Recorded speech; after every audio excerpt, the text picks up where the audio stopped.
റോഷിപാൽ, ഇപ്പോൾ വലിയ ചർച്ചകൾ നടക്കുകയാണ് യൂത്ത് കോൺഗ്രസിന്റെ ഗ്രൂപ്പിനുള്ളിൽ തന്നെ, സംസ്ഥാന ഗ്രൂപ്പിനുള്ളിൽ തന്നെ വലിയ ചർച്ചകൾ നടക്കുന്നു. ജനറൽ സെക്രട്ടറി സ്നേഹയുടെ പ്രതികരണമാണ് നമ്മളിപ്പോൾ കേട്ടത്.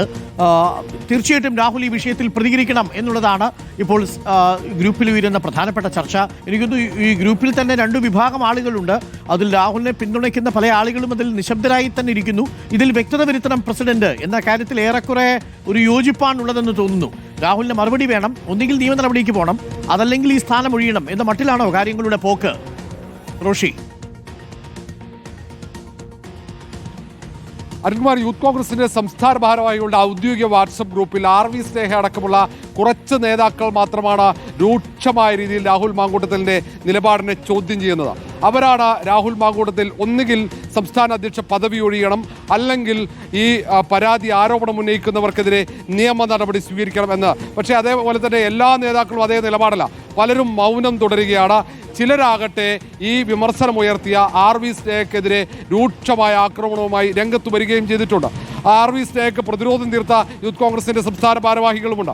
അങ്ങനെ അത് വലിയൊരു തർക്കത്തിലേക്ക് ഇന്നലെ അർദ്ധരാത്രിയൊക്കെ യൂത്ത് കോൺഗ്രസിന്റെ സംസ്ഥാന ഭാരവാഹികളുടെ ഈ വാട്സപ്പ് ഗ്രൂപ്പിൽ വലിയ വാഗ്വാദമായിരുന്നു. വോയിസ് മെസ്സേജുകളും ടെക്സ്റ്റ് മെസ്സേജുകളുമായി വലിയ വാഗ്വാദം. പക്ഷേ ഈ ഘട്ടത്തിലൊക്കെ സംസ്ഥാന അധ്യക്ഷൻ രാഹുൽ മാങ്കൂട്ടത്തിൽ മൗനം തുടർന്നു.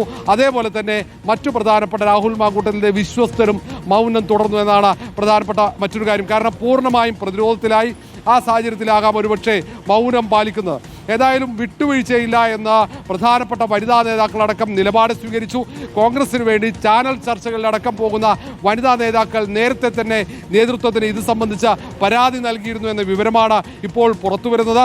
സംസ്ഥാന നേതാക്കൾ ഈ പരാതികൾ ഗൗരവത്തോടെ പരിഗണിക്കാത്ത പശ്ചാത്തലത്തിലാണ് പല വനിതാ നേതാക്കളും ദേശീയ നേതൃത്വത്തെ കൂട്ടായി സമീപിച്ചത് എന്ന വിവരങ്ങളുമുണ്ട്. ഏതായാലും ഇത് സംബന്ധിച്ച കൂടുതൽ വിവരങ്ങൾ ഏറെ താമസിയാതെ തന്നെ പുറത്തുവരും. കാരണം കഴിഞ്ഞ ദിവസങ്ങളിൽ തന്നെ ആദ്യഘട്ടത്തിൽ ഈ ആരോപണങ്ങൾ ഉയർന്നപ്പോൾ ഇത് സംബന്ധിച്ച് പരാതി ഹൈക്കമാൻഡിന് പോയിട്ടുണ്ടെന്ന സൂചനകൾ നമുക്ക് ലഭിച്ചതാണ്. പക്ഷേ പരാതിയുടെ പകർപ്പ് ലഭ്യമാകാത്തത് കൊണ്ടാണ് അത് സംബന്ധിച്ച് നമ്മൾ വാർത്ത നൽകാതിരുന്നത്. ഏതായാലും രാഹുലിനെ അനുകൂലിക്കുന്നവർ ഇപ്പോഴും ഇത് മാധ്യമ സൃഷ്ടിയാണെന്ന വാട്സപ്പ് ഗ്രൂപ്പിൽ അങ്ങനെ വാദമുയർത്തുന്നുമുണ്ട്. Arunkumar, okay, thank you Roshy.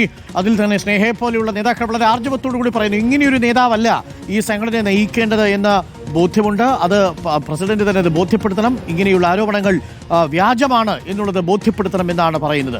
എന്തായാലും അത് സംഘടന പരിശോധിക്കേണ്ട വിഷയമാണ്. ഇപ്പോൾ KPCC KACC നിർദ്ദേശം കൊടുത്തുവെന്നറിയുന്നു. രാഹുൽ മാങ്കൂട്ടത്തിനെ വൈകാതെ തന്നെ യൂത്ത് കോൺഗ്രസിന്റെ അധ്യക്ഷ സ്ഥാനത്ത് നിന്നൊരു പക്ഷേ മാറ്റിയേക്കും. അതല്ലെങ്കിൽ യൂത്ത് കോൺഗ്രസ് നടത്തുന്ന സമരങ്ങളിൽ ഇതൊരു വലിയ വിഷയമായിട്ട് വരികയും അത് പ്രതിച്ഛയെ ബാധിക്കുകയും ചെയ്യും. തദ്ദേശ തെരഞ്ഞെടുപ്പ് വരാനിരിക്കുന്നു. ഒരു ഭാഗത്ത് വോട്ട് ചോരിയുമായി ബന്ധപ്പെട്ട് രാഹുൽ ഗാന്ധി ബീഹാറിൽ വലിയ യാത്ര നടത്തുന്നതിനിടയിലാണ് ഇവിടെ ഇത്തരത്തിലൊരു വിവാദം ഉണ്ടാവുന്നത്. അത് സമരത്തിന്റെയും പ്രതിഷേധത്തിന്റെയും ഒക്കെ മൂർച്ച കുറയ്ക്കും. അതുകൊണ്ട് എത്രയും പെട്ടെന്ന് രാഹുലിനെ സ്ഥാനത്ത് നിന്ന് ഒഴിവാക്കുക എന്നതായിരിക്കും നല്ലത് എന്ന നിർദ്ദേശമാണ് ലഭിച്ചിരിക്കുന്നത് എന്നാണ് മനസ്സിലാക്കുന്നത്. അതിന്റെ നടപടികൾ ഒരുപക്ഷെ വന്നേക്കാം.